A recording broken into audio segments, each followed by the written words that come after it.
Psychology కాన్సెప్ట్లో మనకి part 6 video మామ.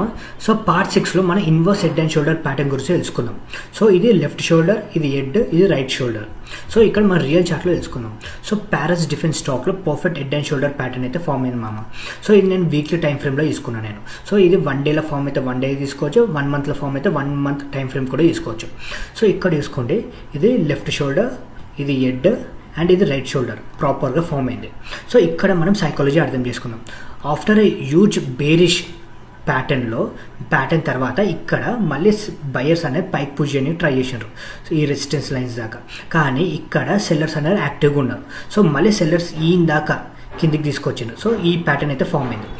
దాని తర్వాత నెక్స్ట్ మళ్ళీ బయర్స్ ఈ దాకా తీసుకొచ్చినాక మళ్ళీ సెల్లర్స్ ఇక్కడ యాక్టివ్గా ఉన్నారు. మళ్ళీ ఇక్కడ చూసుకోండి, రైట్ షోల్డర్ ఫామ్ అయింది. సో ఈ రైట్ షోల్డర్ ఈ హెడ్ లో అయితే బ్రేక్ చేయలేదు. ఒకవేళ ఈ హెడ్ లో బ్రేక్ చేస్తే అది ఇన్వాలిడ్ ప్యాటర్న్ అయిపోతుంది. సో ఈ హెడ్ లో బ్రేక్ చేయలేదు. సో ఇక్కడ బయర్స్ పైకి తీసుకెళ్ళాలనే ట్రై చేస్తున్నారు.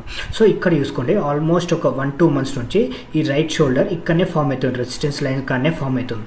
అండ్ ఇక్కడ చూసుకోండి, ఇక్కడ హ్యూజ్ వాల్యూమ్ అండ్ మంచి బుల్లిష్ క్యాండిల్తోనైతే మనకి బ్రేక్అవుట్ ఇచ్చింది. ఎప్పుడైతే బ్రేక్అవుట్ ఇస్తుందో అప్పుడు ఆ ప్యాటర్న్ వ్యాలిడ్ మామ. సో బ్రేక్అవుట్ ఇచ్చినాక రీటెస్ట్ అయినాక మళ్ళీ పైకి వెళ్ళిపోయింది. సింపుల్ మామ, సింపుల్ కాన్సెప్ట్. Thank you.